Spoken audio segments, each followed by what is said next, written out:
And on today's show, Claim Early and Claim Late Strategies. Part 4 of this week's series on the strategies to max Social Security benefits with Social Security strategist and expert, Brian Doherty. Hi everyone, I'm Steve Savant, syndicated financial columnist and contributing author to Backroom Technician in Innsmouth. Let's get down to business. Welcome to the show, Brian. Thank you, Steve. I'm telling you, you're educating the savant here. I'm getting a huge upgrade, and I'm now starting to calculate my own in my head. I love the I'm waiting till 70. I love COLA at the rate of 70. Yes. I love the ability that my wife will be able to pick up income from 66 to 70, kind of help me get there and Yes. wait. Good reason to delay. Yes. There are so many strategies. I know that you have a calculator, right? Yes. That you're using. We're gonna that's coming out sometime in the next month or so. Yes. That calculator, it's my understanding that Social Security calculation is like 81 different iterations on that. There can be, actually some people say there's even more than that, a lot more than that. Will the calculator be easy for a consumer to use? Absolutely, Steve. You put in, for say a married couple, 4 pieces of information, dates of birth and your Social Security benefits at their full retirement age, hit a button, and in probably less than a second, it'll show you the one strategy that'll pay you the most amount of money while you wait for your situation. Well, I love easy to use software, and I'm really looking forward to you showing it. Walk me through the basics here when we're looking at claiming early, he claims late. Walk me through that. And there's a lot of numbers here, and I know that, but this is actually one of my favorite strategies, the claim early, claim late. And here, Steve, you see up top, I got a W for the wife. Her benefit at full retirement age would be $1,125. The husband's would be $1,500. Okay. Here's what happens. At age 62, the wife claims her benefit early at age 62.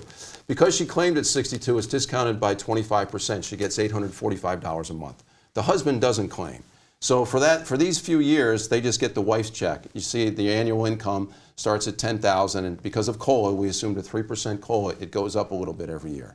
Now at age 66, the husband claims a benefit, but he claims a spousal benefit. He restricts his benefit to only a spousal benefit, and as a result of that, he's entitled to half of his wife's benefit. Now you might be looking at this and say, hey, $633, that's more than half of $951. You're right, because the spousal benefit is 50% of what his wife would have got at her full retirement age, okay? The $1,125. Now this includes adjustments for inflation as well. That's why he gets $633. Now their combined income at age 66 is $19,000. They are earning this amount of money, Steve, starting at age 66, and the husband is still delaying the claiming of his own benefit, and it grows by 8% a year. So this doesn't injure his age 70 benefit? No, it does not. And then what happens at age 70, he switches from the spousal benefit to now what I call his maxed out work history benefit, the biggest it can be, $2,508, and now their combined income jumps to $43,000.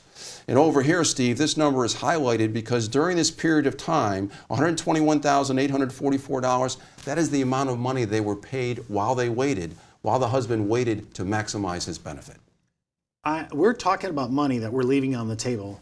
Yes. These strategies could put real money for people who really need to wait to maximize this. This is our segue. This is our way to get through it, our transition. Yes, absolutely. And you know, like I say, most people don't delay until age 70 because they don't want to wait this long. They're not waiting that long before they get some income from Social Security. Well, you know what? You don't have to. While you're waiting, you can receive, in this case, almost $122,000. Well, I want you to explain, because we're kind of talking about how this claim early, claim late. Walk me through the 66, and then I want to look at the age, I think the 70 maybe. We'll look at that one. Yeah. Well, here, Steve, you have, I show claim as early as possible, assuming the husband and wife both claimed at age 62, right? Here's the claim early, claim late. Let's look at what happens at age 66. You see, if they both claimed at 62, their income would be $26,000 at age 66. Here, the claim early, claim late, their income would be $19,000. Now this is 71% of that starting at age 66. But again, keep in mind the husband has still not claimed his own benefit, and it continues to grow by 8% a year. This is huge for people who are really trying to look at to do the right thing and give them some kind of segue, what I would call segue money. Now, this is just stretching it out, starting at 69. 69, just to show you that this is how much money they were paid to wait compared to if they both claimed as early as possible. But you will be able to make up this difference in a very short period of time once you get to age 70. Let's show that next slide. because at age 70, look at the difference in income if they both between claim early, claim late, and claiming both of them at age 62. Here, they're going to get $43,000 a year as opposed to almost $30,000 a year. And they're going to make up for this difference in a relatively short period of time. I can tell you they would break even at age 76. Well, this goes back to our original argument a couple days ago in our show, Tuesday, I think it was Tuesday, when we talked about this issue of human longevity, that the mean average might be 78, but that means 50% are on the other side of that age 78. Yes. And this becomes a huge issue, and especially with this ongoing COLA, I'm getting a bump up, I'm getting a pay raise, basically. Absolutely. And the other thing that's very important, Steve, see here, the husband's monthly income, $2,508 compared to $1,425. This is also the survivor benefit. So when the first spouse dies, the surviving spouse is going to be left with $2,508 to survive on as opposed to $1,425. We come back from the break. We're going to walk through getting paid to wait, the claim and suspend strategy, which I think, again, here's just another one, another arrow for your quiver. As an advisor, these could be the things that separate you out of the pack in knowing this kind of information. We'll be right back after the break. It's not how much money you make for your clients, it's how much money they get to keep, especially in retirement. But retirement income could cause Social Security benefits to be taxed. One tax advantage alternative is life insurance designed as a non-modified endowment contract that can generate tax-free income without taxing Social Security benefits. These contracts offer differing funding options depending upon your client's risk tolerance. For more information on how life insurance can be part of your retirement planning, just email me at steve@downtobusiness.tv. Brought to you by Ash Brokerage, the practice enhancement company. Well, welcome back to the second segment. I'm with Social Security strategist and expert Brian Doherty. Brian, we're talking about this other tactic now called claim and suspend, get paid while you wait. Well, I like to get paid, and people think they're giving up money. Now we're giving them a segue position or a transition where they're actually getting income from Social Security and not injuring their maximum age 70 benefit. That, to me, is where this is powerful. Absolutely. And Steve, this claim and suspend strategy, this goes back again to the spousal benefit. And what happens with a spousal benefit, the other spouse cannot claim a spousal benefit until their other spouse has actually claimed their own work history benefit, right, or their regular benefit. So if you were going to delay until age 70, that would mean that your spouse couldn't claim a spousal benefit until age 70 as well. Well, for a lot of people, that's just too long. They're not going to do it. Well, here's what Social Security allows you to do, and this is another unbelievable thing. Social Security giving you every opportunity to maximize your benefits, and very few people know about this. What they will do, in this case, the husband has the bigger benefit. He's going to get $1,500 a month at his full retirement age. The wife's benefit is going to be $1,125. She has a smaller benefit. The husband, similar to your situation, wants to wait until he's age 70 so he can maximize his benefit. But if he does that, that means his wife normally wouldn't be able to claim a spousal benefit until age 70. But here's what Social Security will allow you to do. At age 66, the husband can claim and suspend. So technically he's claimed his benefit, but he suspends it immediately. And as a result of doing that, it allows his wife to claim a spousal benefit, right? And for him to continue to delay his own benefit, and it continues to grow by 8% a year. So his wife starts to get these monthly checks, right, from 66 to age 70. Here's their income. And then at age 70, what happens is she switches from her spousal benefit to her maxed out work history benefit. He switches from he just turns on his regular benefit, unsuspends it, gets $2,508, and now their combined income is $52,000 a year, and it's only going to go up from there with COLA adjustments. The one downside, if there is to this, is the fact that they only were paid $42,000 while they waited. Still a decent amount of money, but with the claim early, claim late strategy, they were paid $121,000. The difference being, though, here, their benefits, combined benefits at age 70 are even higher than the claim early, claim late strategy. But if I'm reading you correctly, if I add that extra $42,000, this is what we're talking about, extra money that was not going to be there. Yes. I wanted to wait to age 70, I wanted to max, I'm all there on that. But now I'm looking back to our argument of the timeline. If 78 is the average break even, and I just put $42,000 on the table, that break even now has went way down. Yes. How far down would you, I mean, I know you don't have a calculator, but what would you guess based on something like this? It went from 78 to what, 72 maybe? Or? No, actually, I've done this. I did it in the book. The break-even age would stay around 76, the same as for the claim early, claim late. And even though it's the same, because this number is lower than the claim early, claim late, This benefit at age 70 is even higher. So again, it makes up for that difference in a relatively short period of time.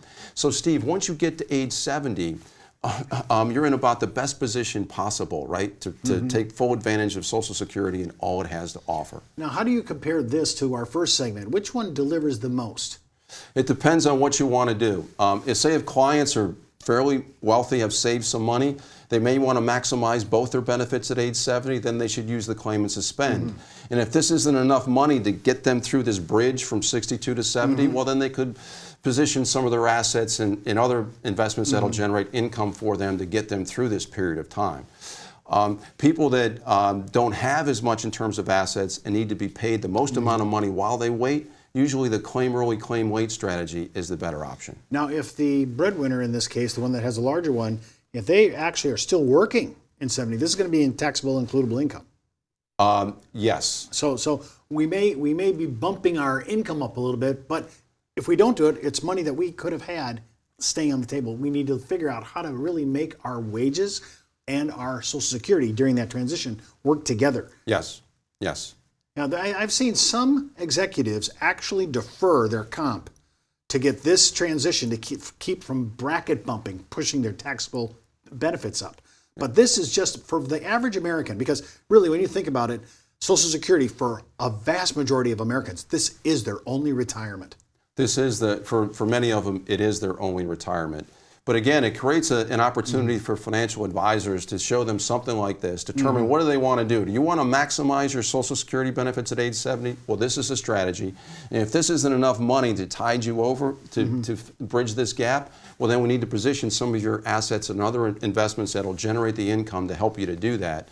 Or if you want to look at the strategy that will pay you the most amount of income while you wait, then you look at the claim early, claim late.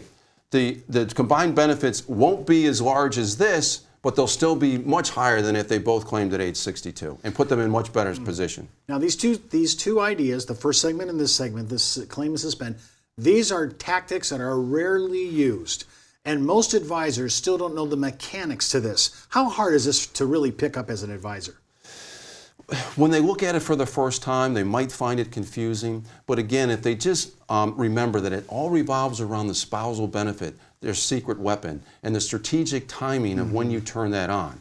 But Steve, I think the easiest thing to do would be to use my calculator. Just go there, put the 4 pieces of information in. It'll show you the one strategy that'll pay the most amount of money while you wait, or it'll also give you an example of the strategy that'll maximize their benefits at age 70 and pay them the most amount of money while they wait to do that. That's coming out here just very soon, and when it comes, we're going to try to use it and see how easy it is. If it's as easy as you say it is, this is a really great opportunity to be able to give a value added to new clients. I'd be evangelizing for new clients on this. To me, this could be a huge prospecting tool. Well, that's all the time we have for today. Remember, before moving forward with any of the ideas on our show, always consult your tax advisor, legal counsel, or your broker-dealer compliance officer. Missed an episode? Just hop out to our video archives. And remember, you could be wiser as an educated advisor. I'm Steve Savant. We'll see you tomorrow.